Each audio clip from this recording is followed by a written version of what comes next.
Beasley's going to get it off. One last shot. Point play. Here's a three-pointer, but foul not there.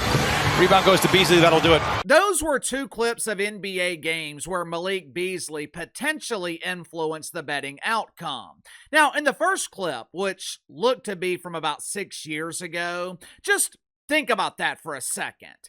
It is possible that Malik Beasley has been influencing the outcome of NBA games for gambling purposes for at least 6 years.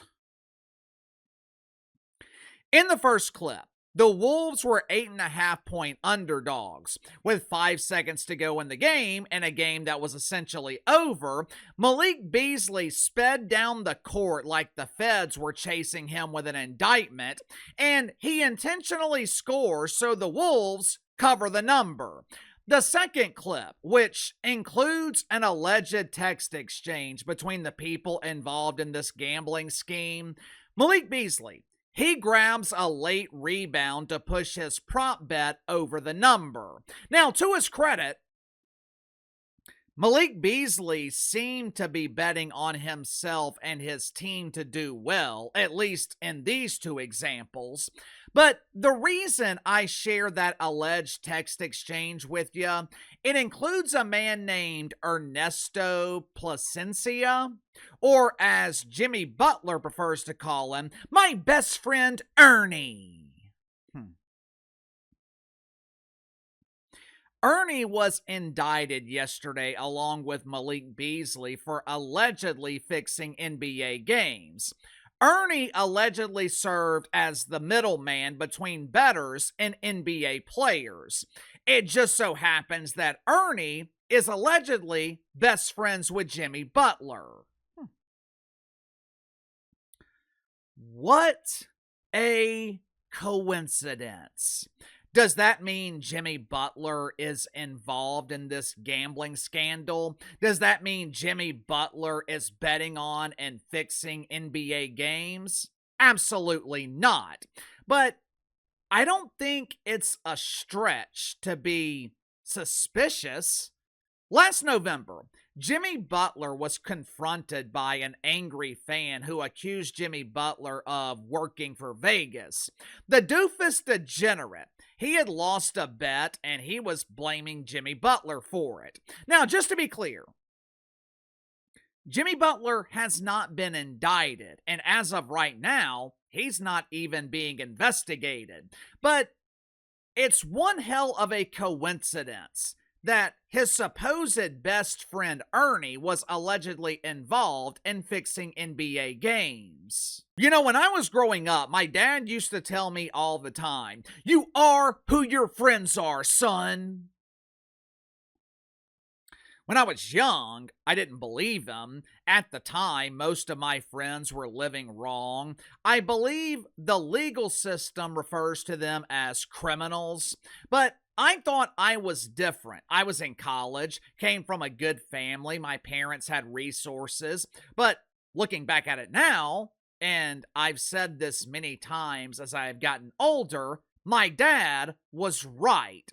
You naturally hang around with people who you relate to. You hang out with people who share common interests. If you hang out with boozers, you're probably a boozer. If you hang out with reefer chiefers, you're probably hanging out with Bob Griner. And if you hang out with gamblers, it's likely that you also have an affinity for gambling, which Jimmy Butler allegedly does. Hell, 2 years ago, Jimmy Butler was kicked out of a poker tournament for being an asshole. You don't have to take my word for it. Watch for yourself. Jimmy Butler. Really? Yeah, I don't like him. Wow. I don't care. No, I don't care if someone will clip it and send it to him. It was very weird. I was right near that interaction, Nick. That what pissed me off happened? too. He was just rude to Nick. It was just, No, he was rude to everybody. but he He was just rude to me. yeah. He was rude to I didn't see the other. Obviously, this does not mean Jimmy Butler is fixing NBA games. With Jimmy Butler making over $350 million in his NBA career, it's hard to imagine that he would be desperate enough to risk his NBA career by fixing games. But as we have seen with Malik Beasley, as we have seen with Terry Rozier, money doesn't seem to be a deterrent. Either way, it's a bad look for the NBA. Jimmy Butler's association with his best friend Ernie, bad look for the league. The NBA has a very serious problem, and the major networks, they refuse to address it. I wonder why. I wonder if ESPN, Fox, NBC, I wonder if they refuse to address it because they are benefiting from sports leagues and gambling themselves. You can't watch a damn game without being bombarded with gambling promotions. LeBron James with the steal, he passes to the spawn of Bron, and Bronny James emulates Angel Reese by missing a wide open layup. By the way, fans, we have exciting news. The Lakers spread has dropped from -10 to -3.5. Wowzer! What a value! Place your bet now at I'mGuaranteedToLose.com. The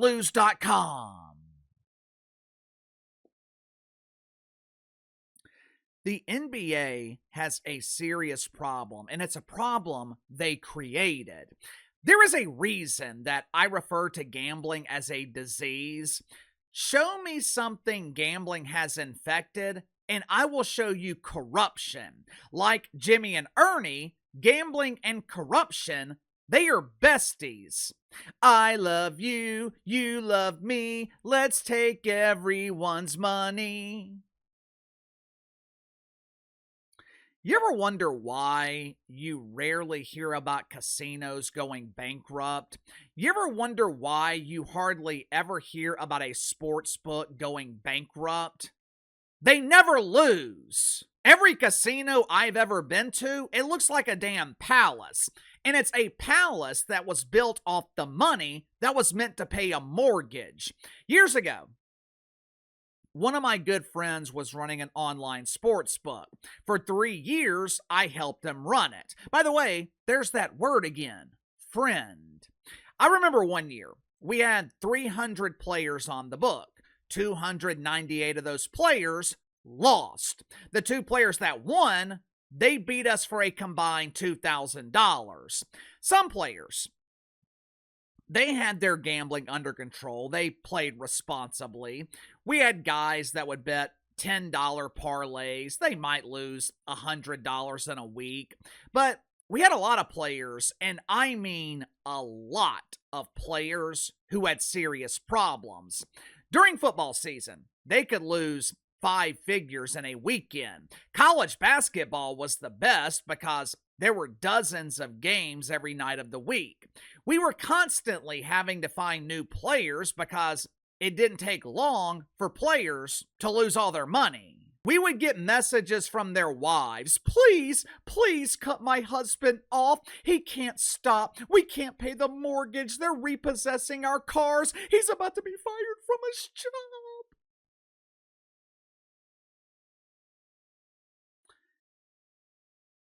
As heartbreaking as it was, it didn't make sense for us to cut them off because all they would do is find someone else to take their bets, take their money. Damn near every player we had was constantly looking for an edge. One of the reasons college basketball was so popular, the players, they thought they could focus on these obscure conferences. They thought they could focus on these obscure teams like Wiener State or Titty Tech. They thought the odds makers weren't paying attention to those obscure teams and they could find value on the spreads for those teams. Now, of course, they still lost, but that is very common in gambling. Players are always looking for an edge because they know the odds are automatically in the book's favor. What better edge can you have as a gambler than having a player on the inside involved in fixing games that you're betting on? Gambling always, and I mean always, leads to rampant corruption. You know, 10 years ago, I would have thought it was impossible for a player of Jimmy Butler's caliber to be involved with gambling.